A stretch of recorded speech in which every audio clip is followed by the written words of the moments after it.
Olá, filhos amados do Senhor Deus. Façamos uma oração para que o Senhor nos abençoe neste dia. Senhor meu Deus, permita que o Espírito Santo a cada dia nos ensine cada vez mais, nos instrua de acordo com a sua santa palavra. Em nome e por amor do Senhor Jesus. Amém. Capítulo de hoje, 21 de Números. Vejamos o que o versículo 1 fala para nós. Ouvindo o cananeu, o rei de Arade, que habitava para a banda do sul, que Israel vinha pelo caminho dos espias, pelejou contra Israel, e dele levou alguns deles por prisioneiros.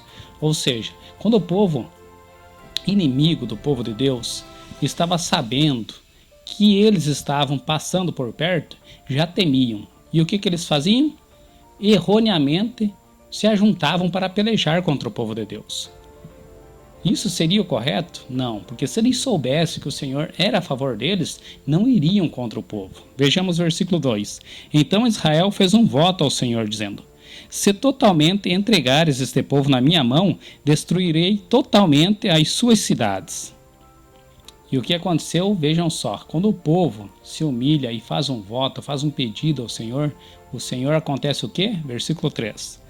O Senhor, pois, ouviu a voz de Israel e entregou os cananeus, que foram destruídos totalmente, eles e suas cidades, e o nome daquele lugar chamou Horma. A partir do versículo 4 em diante, o povo estava angustiado e já estava começando a murmurar contra o Senhor e contra a Moisés. Vejamos um pedacinho do versículo 5, logo o início. E o povo falou contra Deus e contra Moisés: por que nos fizeste subir do Egito? E toda aquela murmuração que nós ouvimos muitas e muitas vezes aqui. Versículo 6. Então o Senhor mandou entre o povo serpentes ardentes, que morderam o povo, e morreu muito o povo de Israel. Versículo 7. Pelo que o povo veio a Moisés e disse: havemos pecado. Ou seja, o povo pecava, começava a murmurar, depois se arrependia, vinha e perdia o perdão, tanto para Moisés como para o Senhor Deus. E o que acontece? Novamente o Senhor se arrependia do mal que havia enviado, e desta vez foi diferente. Ele pediu para Moisés fazer uma imagem. Vejamos, o que curava o povo não era a imagem, era a ordem do Senhor, eles acreditarem na palavra do Senhor. Versículo 8. E disse o Senhor a Moisés: faze uma serpente ardente, e põe-na sobre uma haste, e será que viverá todo mordido que olhar para ela. Era a serpente que curava? Não, e sim a palavra do Senhor. A pessoa acreditando na palavra, acreditando que aquilo o curaria, aquela fé da pessoa. Notamos que até agora não existiu a palavra fé com o sentido que conhecemos hoje.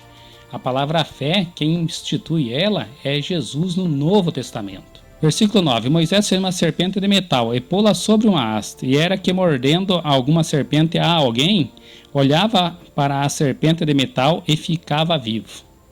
Graças à palavra do Senhor, e não pelo metal. Futuramente veremos quem ordenou que esta serpente fosse destruída.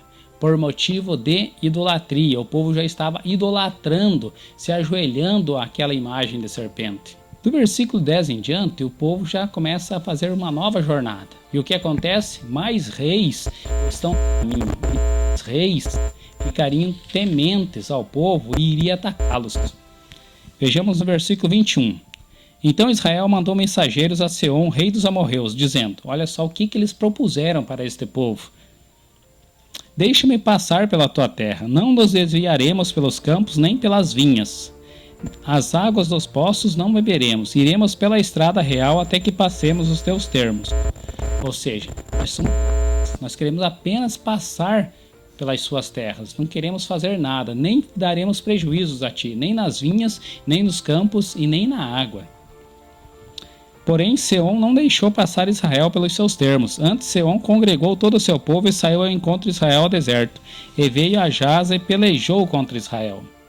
E se esse povo tivesse feito diferente? Tivesse deixado eles a passar e comercializado com eles, vendesse até comida e suprimentos para eles, não teriam recebido grandes bênçãos do Senhor? Versículo 24. Mas Israel feriu ao fio da espada e tomou a sua terra em possessão, desde Arnon até Jaboque, até os filhos de Amon, porquanto o termo dos filhos de Amon era firme.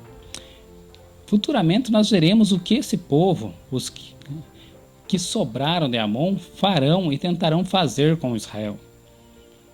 Versículo 25. Assim Israel tomou todas essas cidades. Israel habitou em todas as cidades dos amorreus, em Esbom e em todas as aldeias. No versículo 33 há outro reino no caminho. Vejamos. Então viraram-se e subiram o caminho de Bassã. E Og, rei de Bassã, saiu contra eles. Ele e todo o seu povo a peleja em Edrei. Versículo 34. Olha só o que o Senhor diz. Disse o Senhor a Moisés: Não o temas, porque eu o tenho dado na tua mão, a ele e a todo o seu povo, e a sua terra, e far-lhe-ás como fizesse a Seom, rei dos amorreus, que habitava em Esbom. E de tal maneira o feriram, a ele e a seus filhos, e a todo o seu povo, que nenhum deles escapou, e tomaram a sua terra em possessão. Meus amigos, muitas vezes você se acha injustiçado. Muitas vezes parecemos injustiçados. Mas qual que será a melhor justiça? A justiça humana ou a justiça divina? Quando chegarmos em Apocalipse, aprenderemos muitas e muitas promessas que o Senhor tem para os últimos dias. Não se preocupe se você perdeu algum familiar, ou se até mesmo você partir. Estaremos no pó da terra, e no último dia o Senhor Jesus ressuscitará os mortos. Grande será a glória daquele ressuscitado na primeira ressurreição, porque terá a vida eterna para todo sempre. Esses sim serão glorificados, esses sim serão justiçados. Porque a justiça dos homens muitas vezes é falha, mas a justiça divina não falha em momento algum. Pensem nisso, fique com o Senhor Deus, até a próxima.